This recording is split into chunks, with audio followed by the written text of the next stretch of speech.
Itu gini, waktu itu pandemi, ya, semua bisnis saya mengalami penurunan.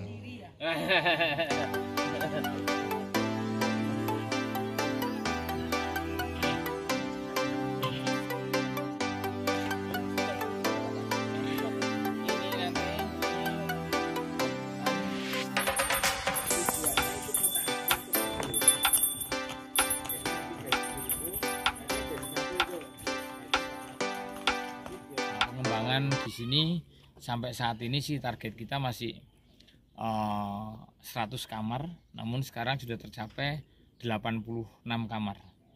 Jadi kurangnya 14 kamar. Kemudian restonya sekarang sudah ada 3 dan kita tinggal mengembangkan untuk bootcamp, ya sudah ada arealnya, tinggal masa pembangunan bootcampnya.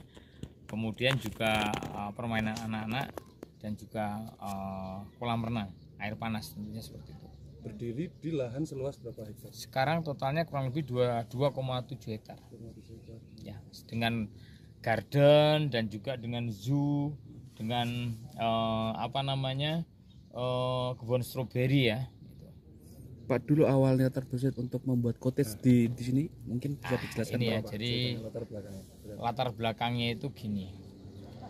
Waktu itu pandemi, ya, semua bisnis saya mengalami penurunan.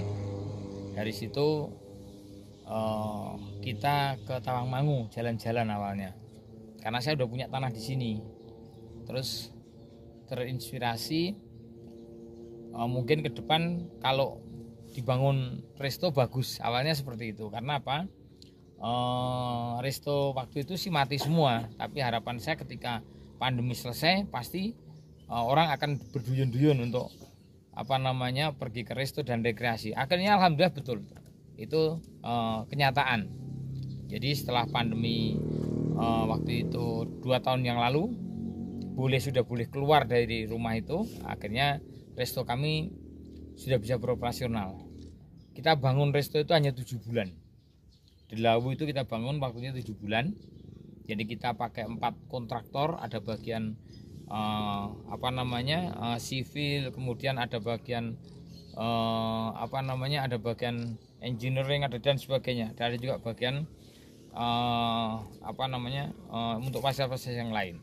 Itu kita bangun dalam waktu 7 bulan. Dan juga waktu itu saya punya tanah di belakangnya itu saya bangun 9 uji coba 9 kamar waktu itu. 9 kamar itu sebenarnya tujuan kita ini adalah kalau kita nengok restoran kemudian sama keluarga bisa nginep di situ, tujuannya seperti itu. Namun ternyata dari 9 yang kami bangun di awal itu tiap hari habis. Ya bahkan saya pun nginep di situ, belum saatnya saya udah disuruh keluar. Katanya sudah di reservasi orang. Akhirnya kita kebut waktu itu. Kita akhirnya dapat tanah dari warga, bangun dan sebagainya. Langsung saat itu kita tambah menjadi dari 9 menjadi 32 kamar. Dan terus berjalan sampai sekarang. Dan sekarang ini sudah ada fasilitas-fasilitas yang lain. Kalau dulu belum ada fasilitas, sekarang ini sudah ada fasilitas, ada garden ya seperti ini, kemudian ada zoo, ada tempat-tempat permainan yang lain ya seperti itu. Bahkan masih ada 14 kamar dari target ya. Ini rencana kapan mau diselesaikan, Pak? Tahun ini harus selesai ya. Jadi kurang 14 kamar itu tanahnya sudah ada. Tinggal pembangunannya aja, dan kita sudah survei juga ya. Ternyata saat ini yang sangat dibutuhkan di sini adalah 1 rumah 2 kamar, namanya family room. Kita family room ini yang sudah ada 3 ya. Sebentar lagi 2 minggu lagi sudah ada 6. Jadi yang kita butuhkan dari customer kita ini adalah family room. Jadi kurang 14 itu akan kita bangunkan semua untuk family room. Berarti animo pengunjung juga tinggi Pak, sehingga terus bertambah Pak? Ya, kalau animo pengunjung yang datang malam hari ini, malam minggu ini, kita tadi mendengarkan satu persatu, dia itu reservasi sudah ada yang 2 bulan yang lalu, ada yang 1 bulan yang lalu. Kalau Sabtu Minggu memang seperti itu. Jadi nggak bisa kalau malam Sabtu Minggu datang ke sini langsung dapat. Kita hanya menyisakan 1 kamar setiap malam Minggu, malam Sabtu itu. Itu pun untuk kamar cadangan. Artinya seperti itu. Jadi kamar cadangan ini ada trouble dan sebagainya, ada teman dan sebagainya lah. itu kita pakai kamar cadangan. Itu dijual setelah malam hari itu biasanya gitu. Kalau harganya Pak untuk penginapannya sendiri satu malam? Kalau harganya untuk tipe suite room di malam hari itu malam weekday-nya itu 650. Kemudian untuk weekendnya malam Sabtu, kemudian malam Minggu, kemudian hari tanggal merah itu di 750 untuk suite roomnya. Kemudian untuk tipe Teletubbiesnya kita jual beda 100.000 di bawahnya, yaitu 550 untuk weekday-nya dan weekend-nya 650. Sudah berikut breakfast untuk 2 orang, kemudian kamarnya bisa dipasangi juga extra bed ya.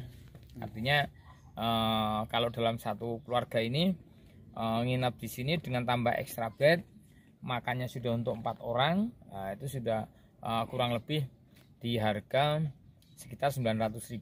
Jadi kalau dibagi 4 berarti kenanya satu orang sekitar 225. Itu sudah berikut breakfast dan sebagainya. Dan bisa menikmati semua area yang ada fasilitas di sini secara gratis. Apa saja? Ya ini bisa main-main di garden, bisa main-main di zoo ya toh.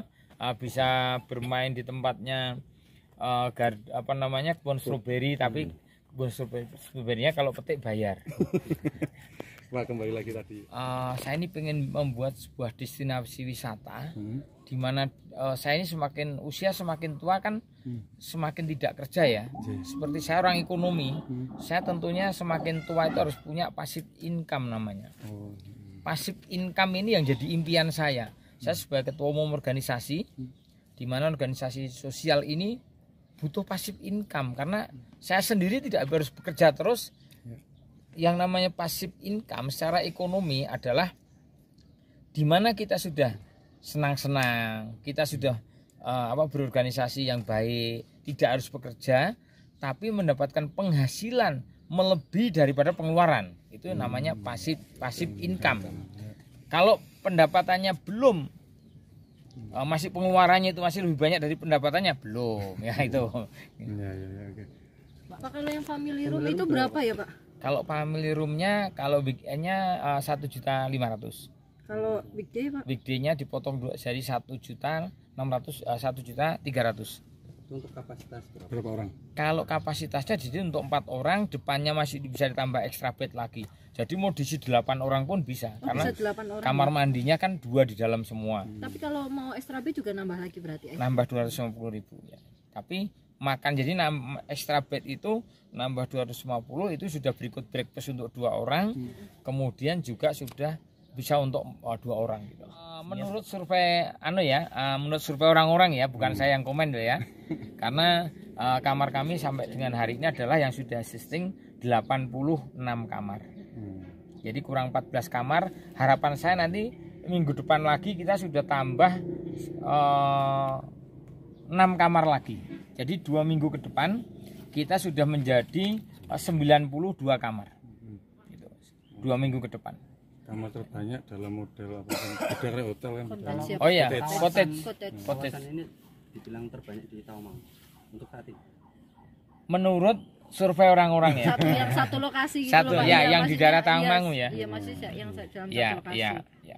dalam di daerah Tawangmangu kemungkinan seperti itu menurut survei orang-orang tapi bukan saya ya. Berarti bisa dibilang kalau untuk akhir pekan selalu full Penuh aku pensinya. Saya orang itu pindah-pindah. Jadi minggu ini mereka nginep di sini, mungkin tipe kamarnya yang ini. Terus minggu besok nginep di sini kamar yang ini gitu loh. Nah ini saya sebenarnya impian saya itu aja. Jadi mereka tuh di sini nggak bosen, bisa menghadap ke sana, bisa menghadap ke sini. Nah itu kira-kira seperti itu ya.